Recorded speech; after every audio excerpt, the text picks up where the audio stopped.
عندنا تهديد أمني من الجانب الليبي.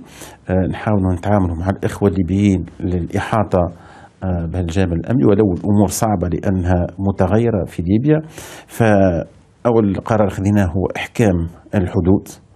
لن نكون أرض لتدفق اللاجئين، بل سنسهل العبور في أحسن الظروف. سنقوم ونواصل العمل والمساندة الإنسانية لكل الإخوان الليبيين وغير الليبيين، ولكن سنعمل بكل يقظة على ضبط الحدود والتوقي من كل ما ينجم يقع لنا.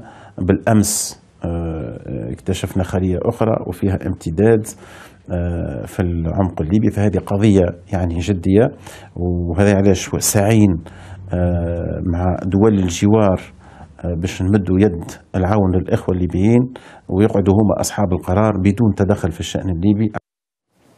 وأشار رئيس الحكومة التونسية لأن تونس استطاعت ضرب الإرهاب على أراضيها، وقال إن تصاعد الإرهاب مؤخرا في البلاد يعود إلى تأثيرات ما يحدث في دول الجوار.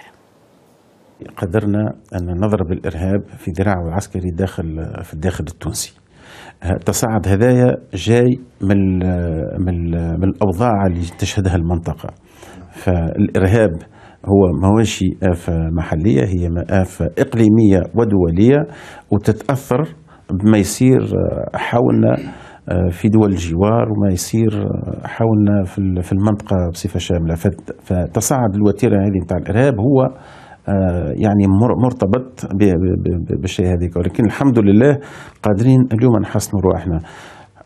ويعني كيف تشوف المشهد التونسي اليوم فيما يعني فيه تصاعد من التهديدات، فيه دولة قاعدة تتعزز.